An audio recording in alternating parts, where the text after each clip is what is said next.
नमस्कार, जय श्री कृष्ण।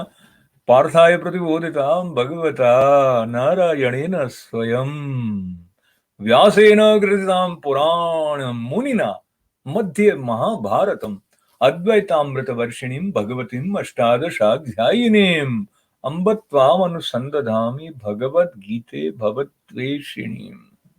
माँ, मैं तुम्हारा अनुसंधान कर रहा हूँ। माँ को पहचानने की चाह लेकर हम श्रीमद् भगवद गीता का आश्रय लेने का ये जो क्रम इस बरस प्रारंभ कर पाए हैं भगवत कृपा से, उसका आज 87वां 87th डे है और बहुत जल्दी हम 100वें दिन की तरफ पहुंचेंगे। उस दिन कुछ विशेष होना चाहिए। वो क्या होना चाहिए? अगर आप कुछ संकेत करेंगे तो आपका तो आभार बहुत सारा हो जाएगा। और आभार की बात को लेते हुए हम जब अर्जुन के प्रति कृतज्ञता से, कभी कभी उनको मैं अर्जुन जी कह देता हूँ, कभी वो पार्थ हैं, कभी धनंजय हैं, उनके बहुत सारे नाम हैं और उसमें से उनका प्रश्नकर्ता का जो एक प्रखर भाव है, उसको लेते हुए चौथे अध्याय में उन्होंने पूछ लिया कि आप तो अभी अभी हुए हैं, मतलब ये शरीर आपका, मुझे तो पता है कि आप मेरी बुआ के बेटे हो। नहीं, अर्जुन उनकी बुआ के बेटे हैं। तो और आप ही कह रहे हो कि मैंने ये ज्ञान उनको दिया था। तो हमारी बोलचाल की भाषा में कहते हैं, अरे मेरे को इतनी लंबी लंबी फेंक रहे हो, ऐसा कोई बोलचाल में कह सकता है। पर ये बात बहुत गरिमामय रूप में हम उसी संदर्भ में वहां की शब्दावली को लेकर ही आगे बढ़ते हैं। तो क्यों ना सीधे सीधे हम उस श्लोक की तरफ आज बढ़ने का आनंद ले लें, जिसको आपने जहां जहां भगवत गीता की बात हुई होगी तो उसको आपने जरूर सुना होगा, और बल्कि अखबारों में भी कई बार वो छपे हुए आते हैं। तो दोनों ही श्लोक जो आज हमारे पास आ रहे हैं चौथे अध्याय के, एक तो 7वां श्लोक है और एक 8वां श्लोक है। तो पहले 7वें श्लोक को ले लीजिए। यदा यदा हि धर्मस्य ग्लानिर्भवति भारत अभ्युत्थानम् अधर्मस्य तदात्मानं सृजाम्यहम्।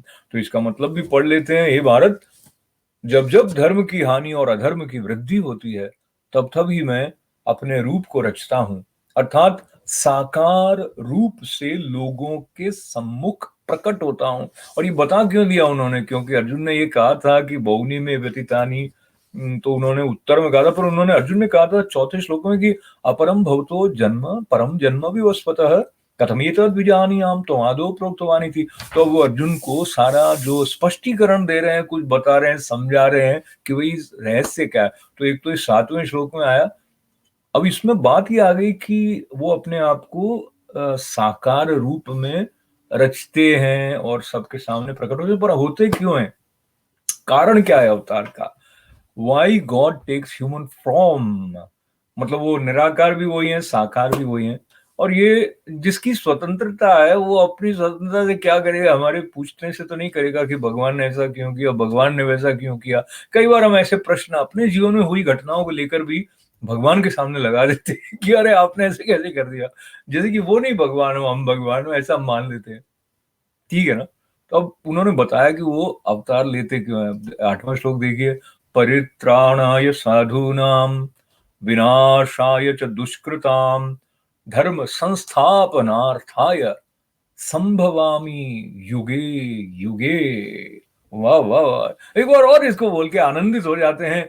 क्यों आते हैं भगवान? परित्राणाय साधूनाम विनाशाय च दुष्कृताम धर्म संस्थापनार्थाय संभवामी युगे युगे।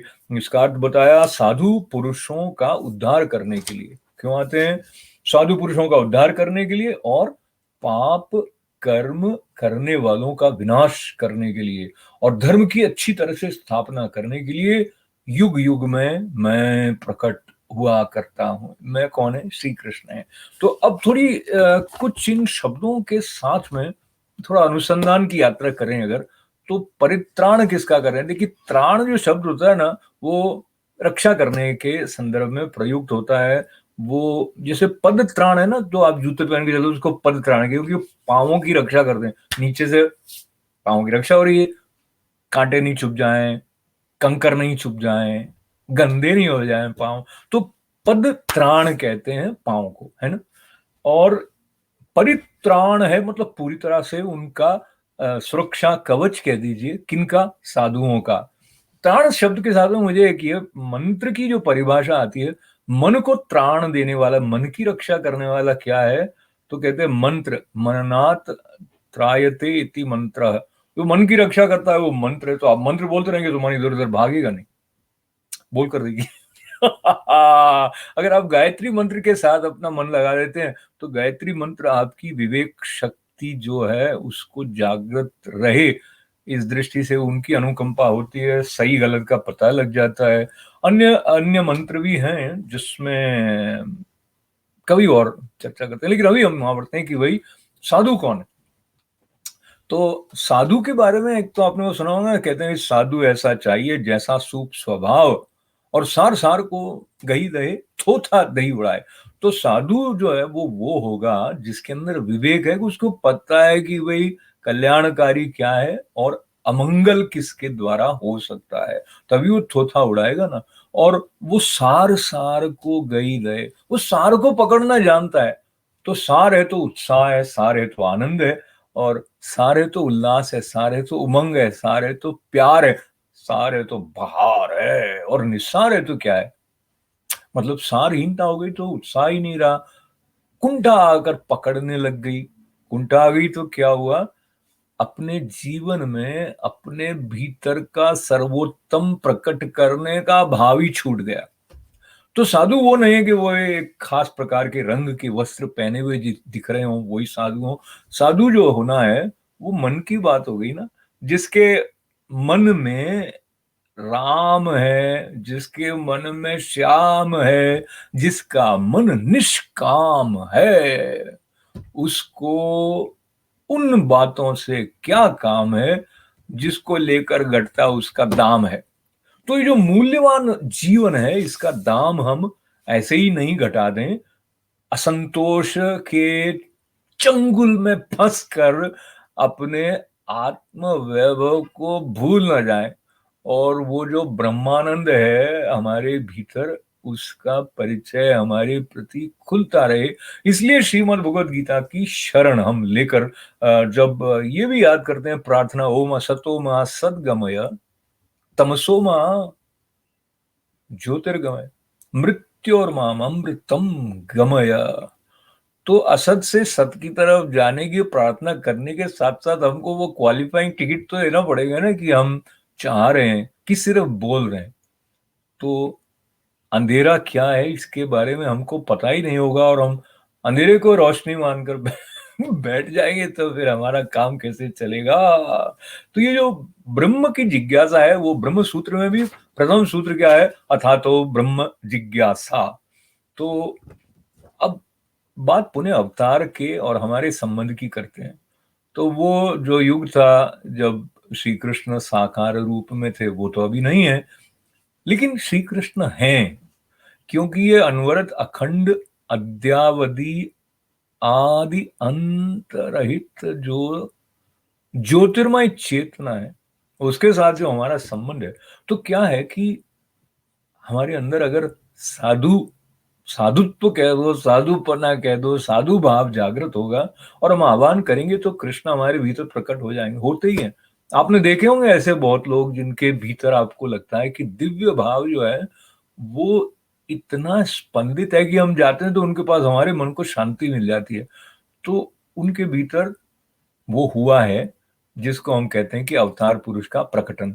तो ये जो चौथे अध्याय के 7वें और 8वें श्लोक हैं, इनमें रम जाए थोड़ा, और हम ये देखें कि हम भी साधु बन सकते हैं क्या। देखिए साधु बनने के लिए क्या है, अगर हमारी इच्छा होगी ना तो वो मदद भी करते हैं। जैसे देखिए कोई अच्छे स्टूडेंट्स हो तो उनको स्कॉलरशिप होती है। ये तो हमारी जो भौतिक पढ़ाई है तो विश्वविद्यालय भी उनको स्कॉलरशिप देते हैं।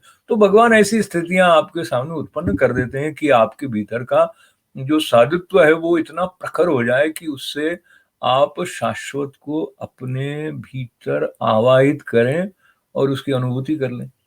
तो ये स्कॉलरशिप कृपा की जो अनुग्रह की जो है वो तो हमको लेनी चाहिए, और इसलिए कहा गया ना कि जा पर कृपा राम की होई, ता पर कृपा करे सब कोई।